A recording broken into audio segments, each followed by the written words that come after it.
ये कब आता है, ठीक है।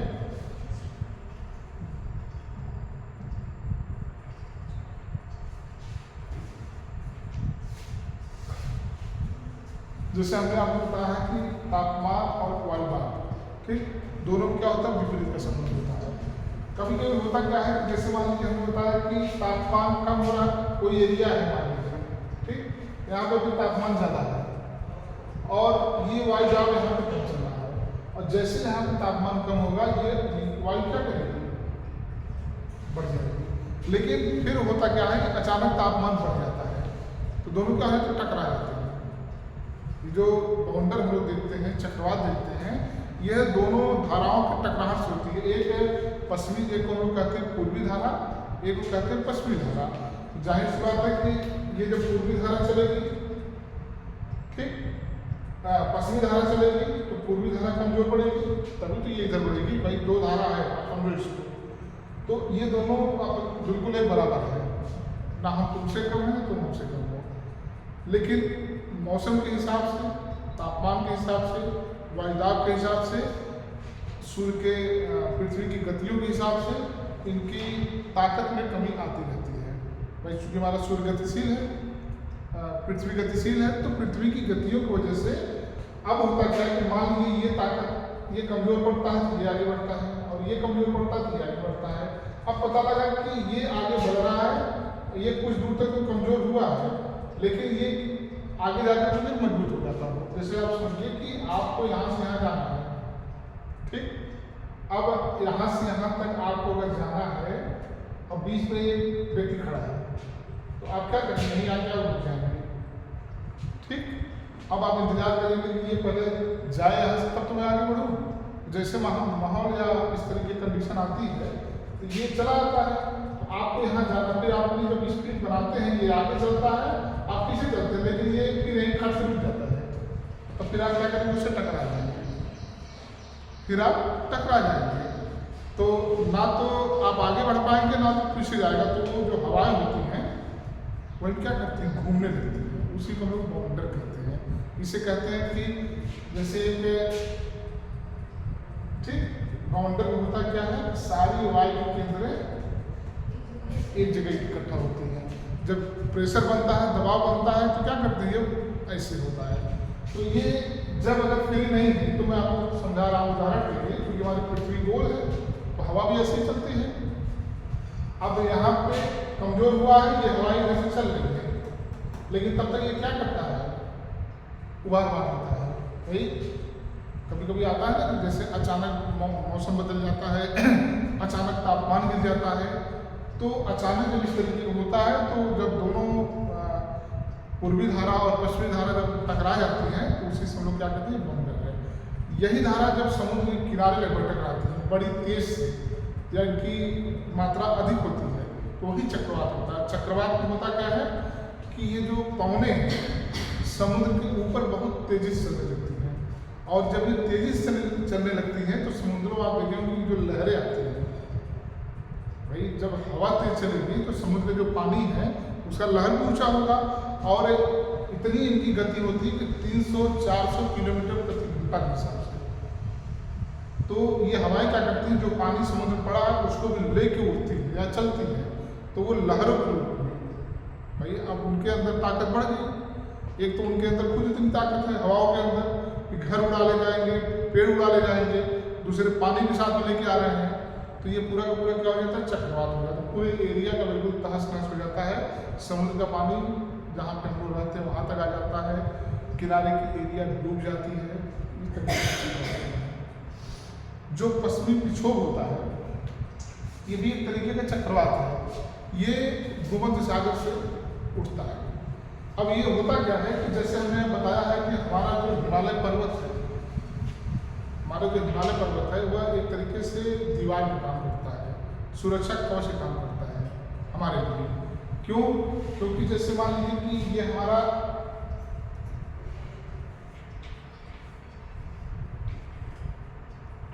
ठीक है, ये हमारा हिमालय पर्वत हो गया, ठीक, पर्वत तो ये पूरा है लेकिन इसको मान के चलना है कि पूरा हमारा हिमालय पर्वत है। अब यहाँ का जो ये हमारे भारत में पूरा कंडीशन है, इसको हम हिमालय पर्वत मानते हैं। अब इधर का जो मामला है, इधर के बारे में आपको कुछ नहीं पता है।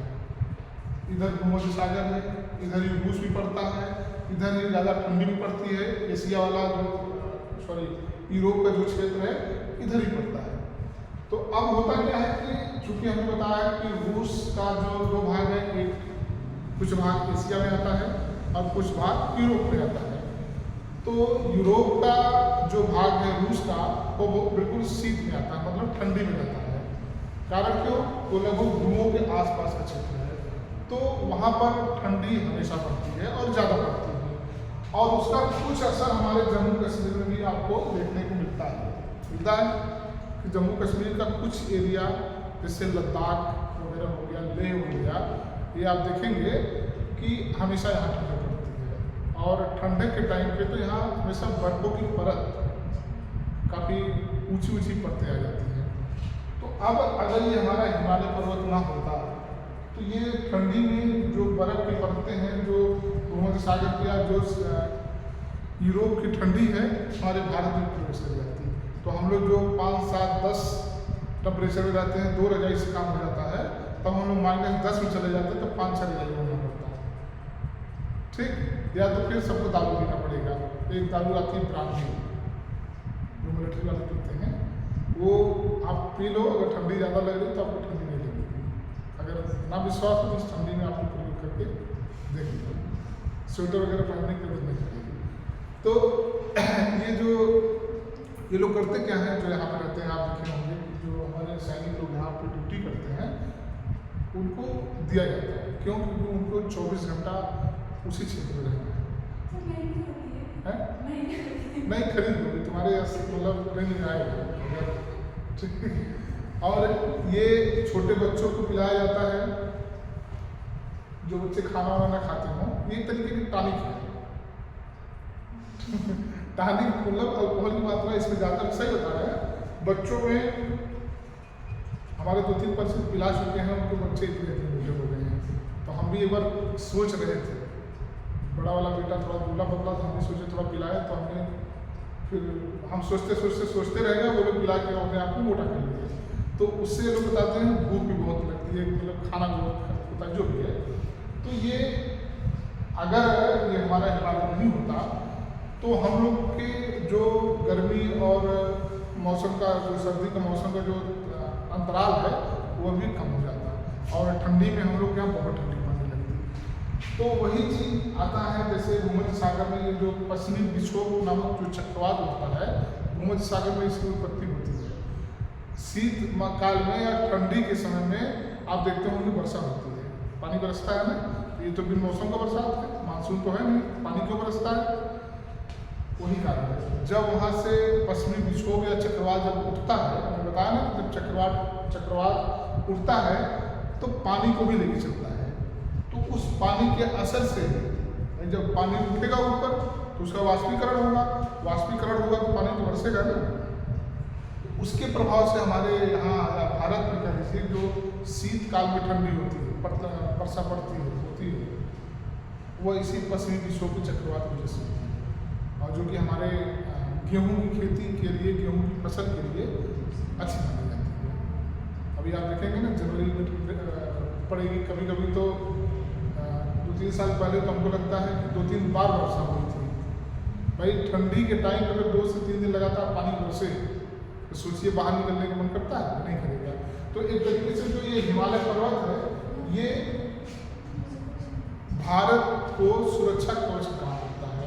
तो ये जो पश्चिमी विक्षोभ का चक्रवात है, और आपको ये भी बता दें कि जो मानसून के द्वारा वर्षा होती है वो किन हवाओं से होती है? दक्षिण और पश्चिम। और जो ठंडी में वर्षा होती है उसी को पलट दो, उत्तर और पूर्व। भाई ये बताओ, ये जो मानसून वाला हो गया दक्षिण पश्चिम, ठीक, और दक्षिण पश्चिम, और ये जो ठंडी में होती है पूर्व हो गया, और ये आपका उत्तर हो गया। तो जो शीतकाल में वर्षा होती है वह उत्तर और पूर्वी धाराओं से, पूर्वी हवाओं से होती है, और मानसून की वर्षा दक्षिणी और पश्चिमी हवाओं से होती है। इसको याद रखना, कहीं अगर लिखना चाहो तो आप लिख भी सकते हो। ऐसे एरो का निशान बनाओ, हम लिखा देते हैं। देखिए, मानसून की वर्षा,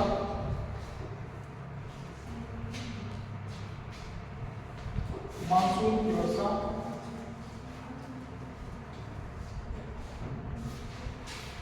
दक्षिणी और पश्चिमी, दक्षिणी और पश्चिमी हवाओं से होती है।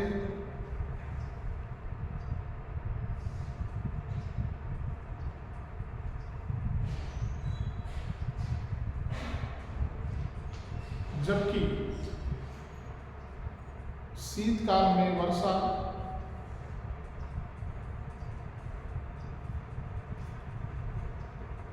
शीतकाल में वर्षा या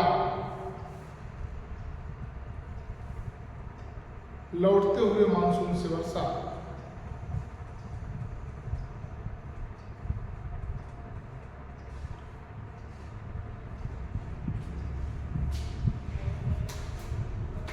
उत्तर पूर्वी हवाओं से होती है।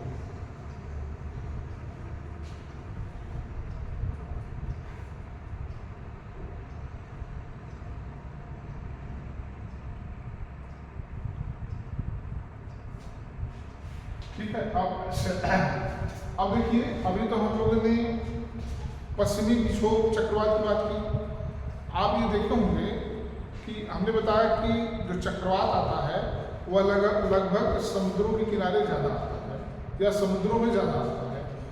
तो आप ये देखे होंगे कि चक्रवात के कारण भारत का जो तटवर्ती राज्य है, तटवर्ती मतलब जो समुद्र के किनारे है, वही ज़्यादा प्रभावित होता है। जैसे उड़ीसा, पश्चिम बंगाल, ठीक। अब यहाँ पे क्या है, बंगाल की खाड़ी, यहाँ पे क्या है, अरब सागर है, महाराष्ट्र, गुजरात, इन सबको आप देखेंगे तो ये लोग चक्रवात से ज़्यादा प्रभावित होते हैं, खासकर ये वाला बेल्ट। इसका कारण क्या है, नीचे हिंद महासागर है, बड़ा समुद्र है, बंगाल की खाड़ी है, तो यहाँ पर चूंकि हवाओं का टकराहट या उस तरीके का माहौल बनता रहता है। तो जब यहाँ से चक्रवात, चूंकि चक्रवातों का अलग अलग नाम होता है, हर चक्रवात के अलग अलग नाम दिए जाते हैं। कुछ चक्रवात ऐसे होते हैं जो फिक्स होते हैं, जिसको हम लोग, जैसे ये भूमध्य सागर वाला है, ये फिक्स है, इसको हम लोग पश्चिमी विक्षोभ करते ही हैं। अभी जैसे मान लो 2004 में जो सुनामी आई थी, उसका अलग नाम था। अभी जब कोई चक्रवात आता है उसका अलग नाम होता है। ये नामकरण क्या होता है, होता रहता है, कभी मछली के नाम पे, कभी गाय के नाम पे, कभी हाथी के नाम पे, कभी किसी के नाम पे, वो अलग चीज़ है। अब सवाल यहाँ ये है कि जो चक्रवात जल के पास कहीं उत्पन्न होता है, जो तट के राज्य हैं ये ज़्यादा प्रभावित होते हैं। भारत में उड़ीसा एक ऐसा राज्य है जो चक्रवात से सबसे अधिक प्रभावित होता है। भारत का सबसे अधिक चक्रवात से प्रभावित होने वाला राज्य उड़ीसा है।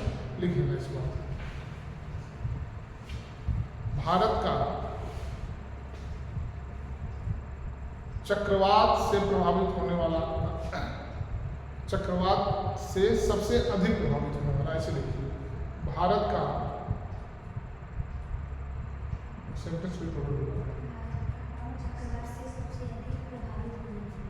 राज्य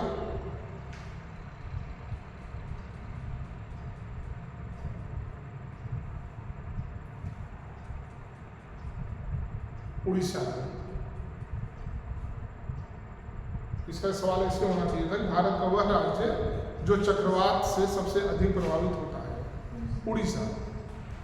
उड़ीसा, जैसे मैंने आपको बताया कि बिहार की जो कोसी नदी है वो बिहार में हमेशा तबाही मचाती है, उसी तरीके से जो उड़ीसा के लोग हैं हर साल उनका मामला ऐसे रहता है। इसीलिए किनारे पे लोग घर टेम्पोररी बनाते हैं, और पहाड़ों का भी जो घर आप देखे होंगे बिल्कुल अस्थायी नहीं बनता है, टेम्पोररी छोटा सा घर बनता है।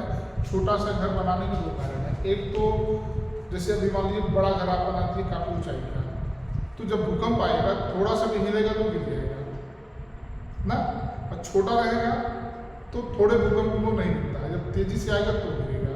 इसलिए आप देखेंगे पहाड़ों पे जो घर बनाए जाते हैं या वो छोटे बनाए जाते हैं, क्योंकि उनको पता है आज हम बना रहे हैं, अगले साल हो सकता है ये गिर जाए। हमारे आप की तरह ये नहीं है कि अच्छा इतना बढ़िया व्यू बना दो कि हमारा आने वाला जो बेटा होगा वो भी उसको भी घर की जरूरत ना पड़े। मजबूत हम लोग बनाते हैं कि 2-3 पीढ़ी तक ही काम करेगा।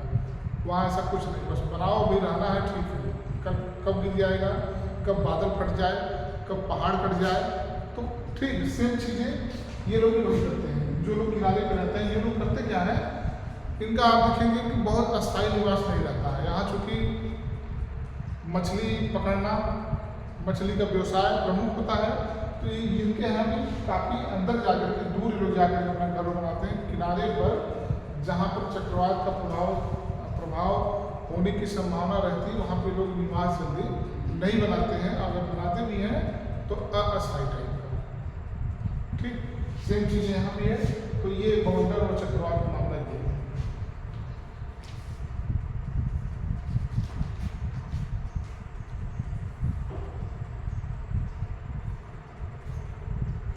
भारत में कितने प्रतिशत वन क्षेत्र होने चाहिए? कितने होने? हाँ 33.। अब है कितना इस समय?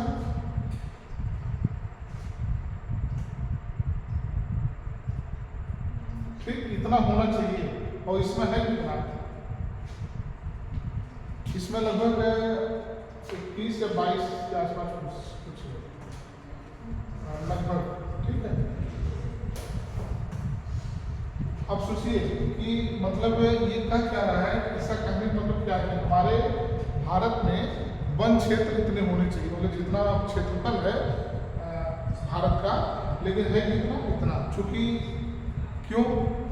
अब जैसे मान लीजिए कि अभी इतने लोग हमें बैठाने हैं आपको, तो हम देखेंगे ना कि हमारे दूरी कितनी है, हमारे बच्चे कितने हैं, उस हिसाब से हमको फैन लगाना है, तभी तो सबको हवा लगेगा।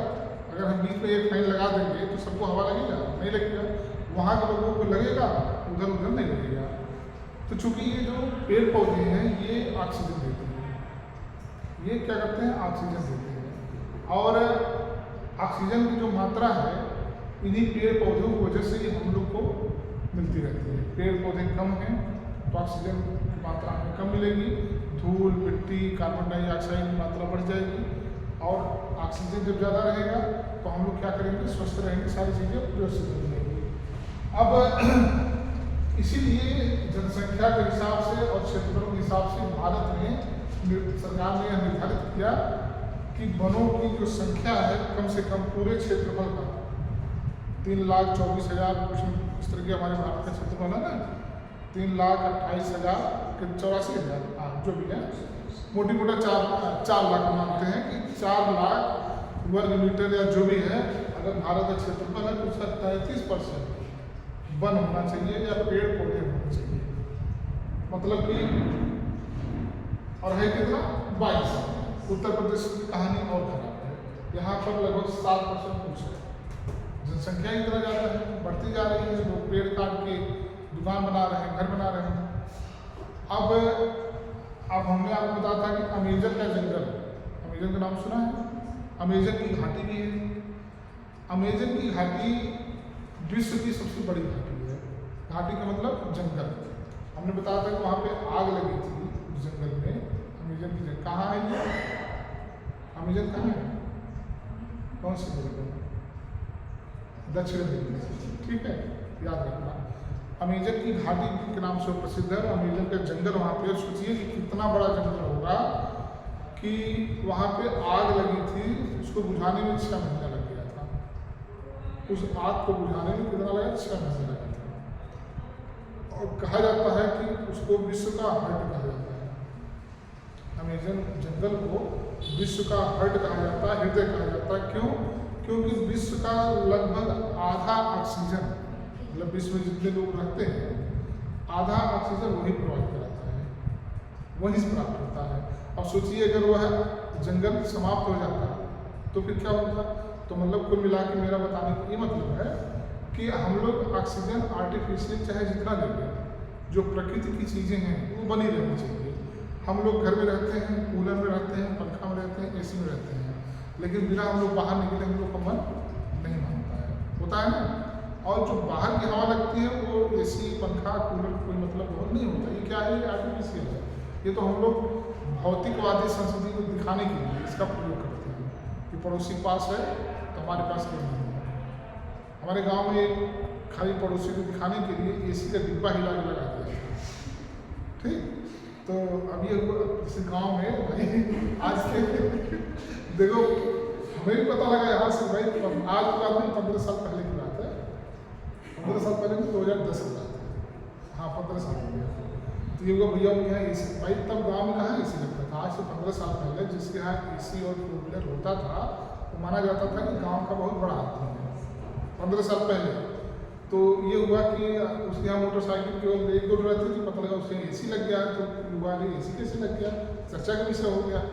तो वो अपने पड़ोसी मतलब पटीदार को जलाने के लिए लगवा दिया था, खोद के लगवा के डिब्बा ही लगवा दिया था, बाकी अंदर को देख लिया था।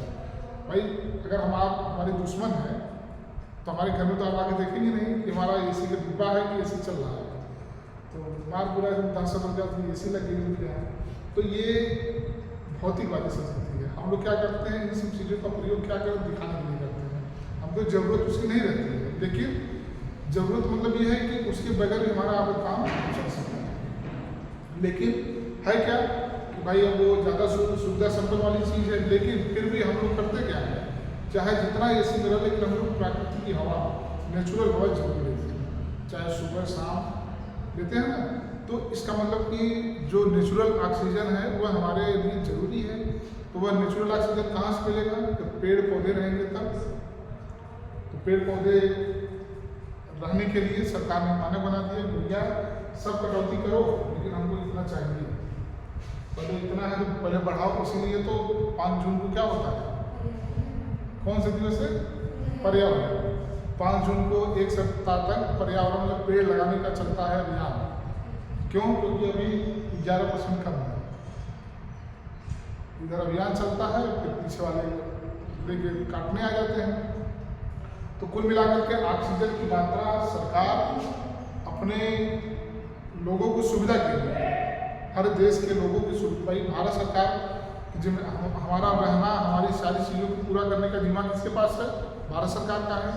तो भारत सरकार को अब खाना पानी से ज़्यादा जरूरी ऑक्सीजन की भी है। आप राशन लेके क्या करेंगे जब हम ऑक्सीजन ले नहीं पाएंगे। तो कोरोना में यही हुआ कि ऑक्सीजन की कितना कमी हो गई, मतलब वो जो आता है सिलेंडर जो आता है उसकी लोगों को कमी होने लगी। तो सरकार व्यवस्था कराई अपने को भी कराना था उसको। तो ये चीज़ें हैं। तो जो एक तो यहाँ अमेजन का जंगल और दूसरे हमने आपको बताया था कि जो विषुवत रेखा है 0 डिग्री अक्षांश वाला, वहाँ पर भी आप देखेंगे तो घने जंगल वहाँ पाए जाते हैं। उसके 2 कारण हैं।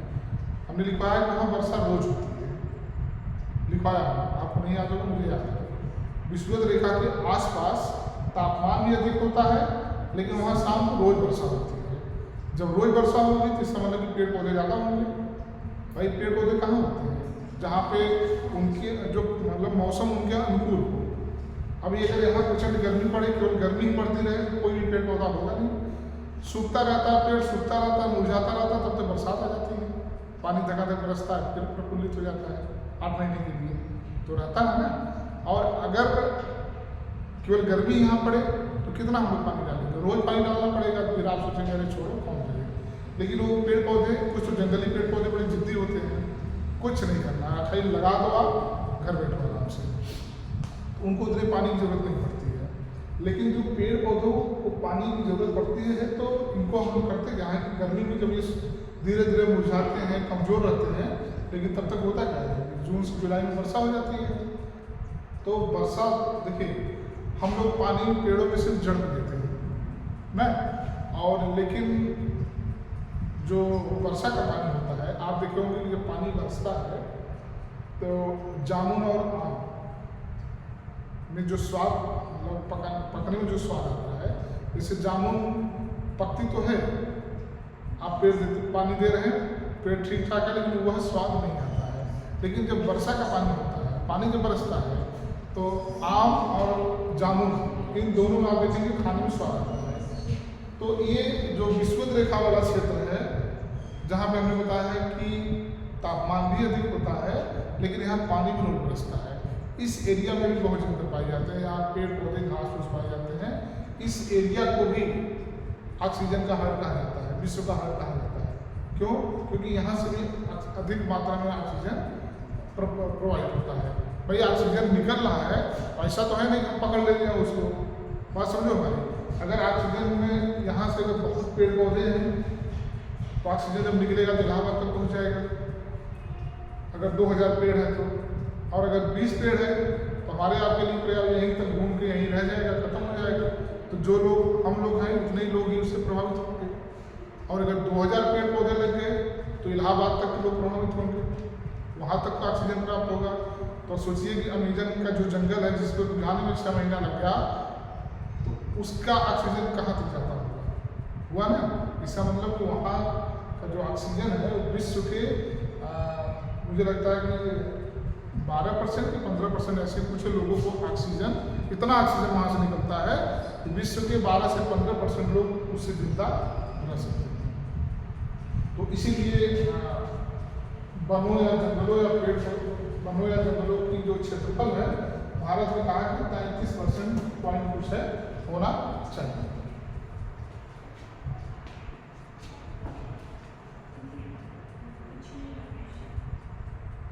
और तुम लोग कुछ पूछना हो तो पूछते रहो। बताओ।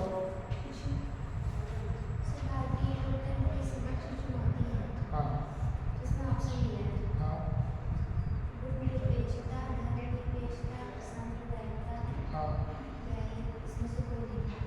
सांप्रदायिकता क्या दिया प्लीज बताओ। चुनौती है, ठीक है। हाँ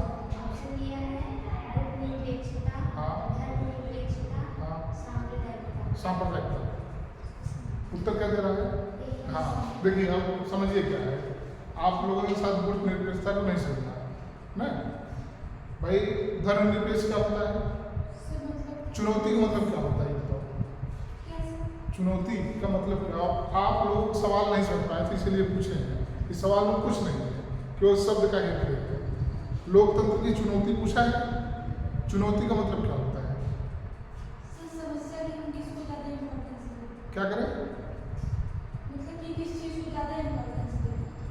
मतलब कि समस्या क्या है? जैसे कहा कि लोकतंत्र की चुनौती क्या है, मतलब कि लोकतंत्र की समस्या क्या है, इसका पूछने का मतलब है। आप समझिए, एक है धर्मनिरपेक्ष, धर्मनिरपेक्ष। एक क्या है? कूटनिरपेक्ष। और दूसरा क्या है?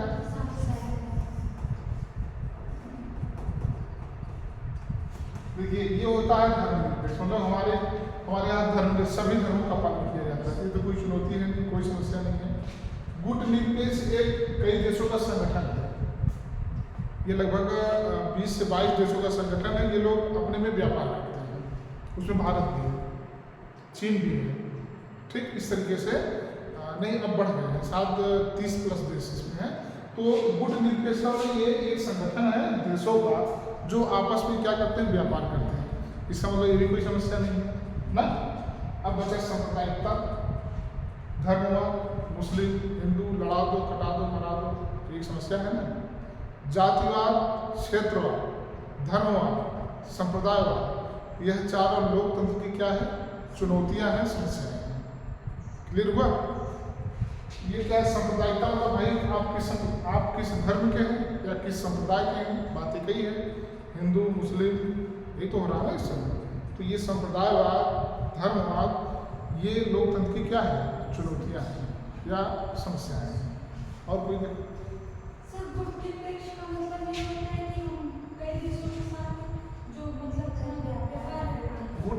का मतलब ये नहीं होता है। गुट निरपेक्ष एक संगठन का नाम है, मतलब तो अलग छोड़ दो। जिससे होता क्या है वही, जैसे हमें आप कोई कंपनी बनाना हो, इतने हम लोग 5-6 लोग हैं, तो ये होगा ना कि नाम क्या रखा जाए इसका, कोई ना कोई तो नाम रखेंगे आप। तो सर्वसम्मति से कोई नाम दे, आपका भी नाम नहीं रखा जाएगा, मेरा भी नाम नहीं होगा, इनका भी नाम, किसी का नाम पर्सनल तो होगा नहीं, तो उसका एक कॉमन नाम खोजा जाता है कि क्या नाम रखा जाए। क्योंकि उस नाम के आधार पर ही हम लोग उसको उस पर काम करते हैं। तो इन लोगों ने अपनी सर्वसम्मति से एक गुटनिरपेक्ष, बहुत पुराना ये संगठन है। ये हमको लगता है, तो मुझे याद नहीं आ रहा है। हाँ हाँ, बहुत पुराना है, बता रहा हूँ, देख लेता हूँ थोड़ा सा इसके स्थापना कर दूँगा। और देखो जो भी पूछो आपको,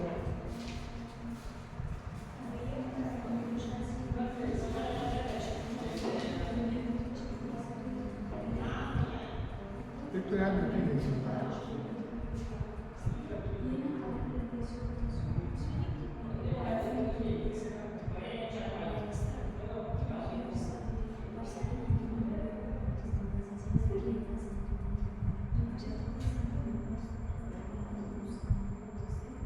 देखिए ये मतलब द्वितीय विश्व युद्ध के बाद अमेरिका और सोवियत संघ से स्वतंत्र रहने वाले देशों का एक समूह है। मतलब ये क्या है, इनका एक संगठन है जो अमेरिका और रूस से स्वतंत्र, जो उसमें बाधित थे, परतंत्र थे, उससे ये लोग स्वतंत्र होने के बाद इनका एक समूह बना और ये लोग आपस में व्यापार करने लगे। गुटनिरपेक्ष उसका नाम है। तो मतलब ये लोकतंत्र की चुनौतियों में नहीं है। इसकी स्थापना हम देखना चाह रहे थे, देखिएगा।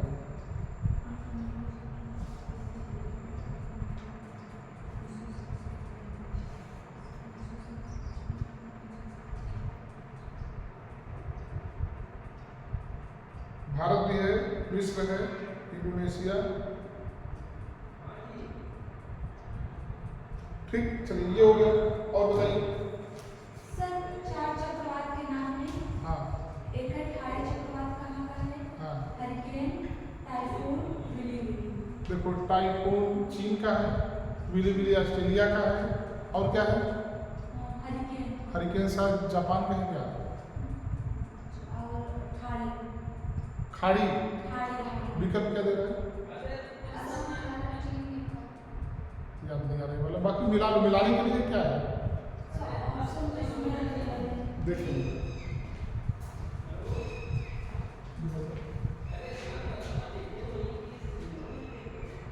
ये खाड़ी चक्रवात,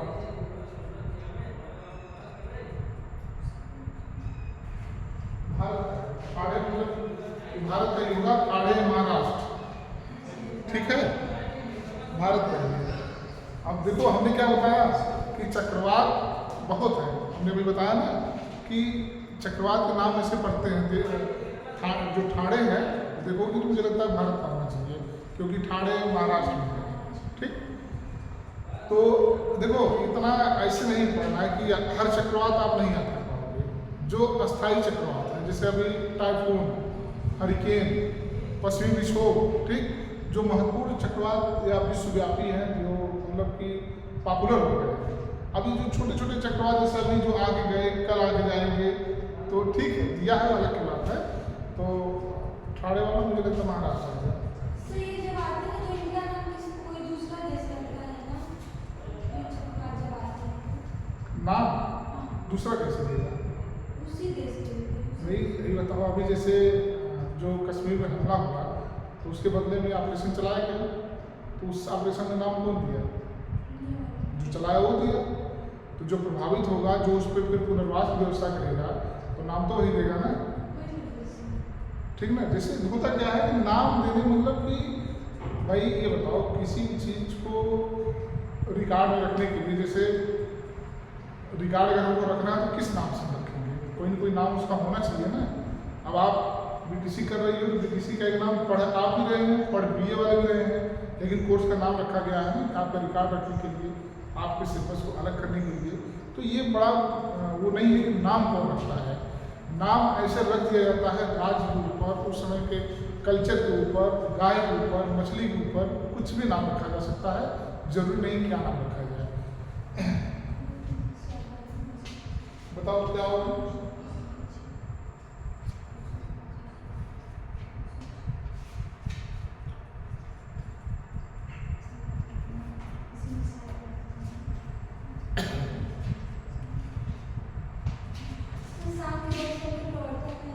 सांख्य क्या दिया? कपिल, गौतम, पतंजलि, जैमिनी। सांख्य का वो होगा ना, जैमिनी। हाँ, देखिए यार वीटू आप लोग कर ले जाएंगे, हम ये देखना चाह रहे थे। और थोड़ा सा बस यही करना कि आप लोग जल्दबाजी में ऑब्जेक्टिव को मत करना।